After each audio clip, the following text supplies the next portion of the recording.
Good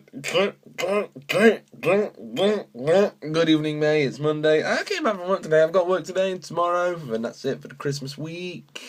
Yeah. Then I'm off till Sunday, so that's good. Um, Very quickly, I'm just going to show you something very quickly. If you can see that over there, if you can see it, can you see it? Yeah, new Matt Smith pop vinyl. Special thanks to a good friend of mine who got it for me. I love it. It's right next to Tyrion, and everything is gorgeous. Anyway, um, I'm going to talk about Star Wars Episode 7, as I discussed the other day, but going to go into some spoiler details. So obviously, if you haven't watched it yet, but for the sake of all things holy, don't watch this video. Do not watch this video. I'm telling you right now, do not watch it, okay? That gives me like an extra 3 minutes. I'll give you like a whole minute's worth of stuff to watch, okay? You can leave now, okay? I'm gonna wait about 5 seconds for you to go, okay? And I'm gonna just say everything, okay? So the first proper sentence in this, okay, was Luke Skywalker is missing. That's the first sentence in the new film, and I was instantly into it because I went into the cinema. I was like, okay, then what's this story? Okay, what have I missed? Like, what's happened since these 30 years? What's happened since the last film?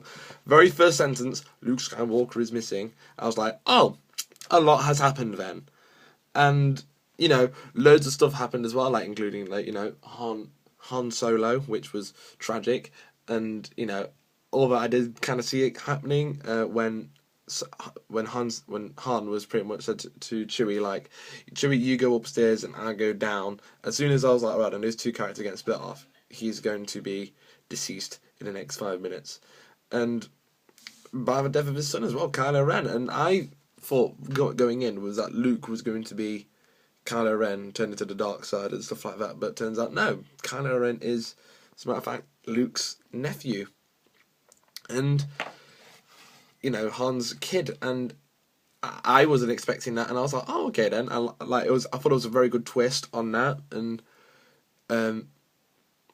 also just love that how the characters have developed plus 30 years, and they're not exactly how we left them on the moon planet of Endor, and again the new characters are amazing. Finn and Rey, absolutely amazing. Like, I also love it in as well that Rey is actually the Jedi and not Finn, and for me that says a lot about cinema and where it's going, because instead now of like the male, where it's like, oh yes, I am the male, we can do this. No, instead it's the woman doing it, and I'm glad that that's a thing, and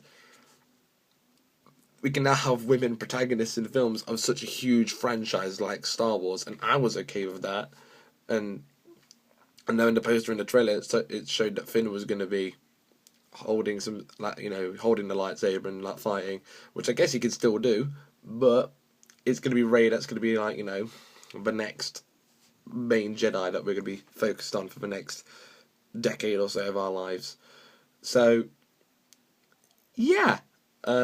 Also, I like the part of BB-8 and R2-D2 holding two bits of the information and bringing it all together and seeing the entire image. I thought it was a good metaphor for that, the old Star Wars and the new Star Wars, like what we're going to be getting now, combining the two together and create something new, which I really did like. So, yeah, that's pretty much it from me. I've got 15 seconds left on this little clock thing. So, May, hopefully you enjoyed Star Wars as much as I did.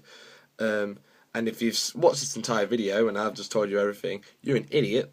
And May, I'll see you tomorrow. Goodbye.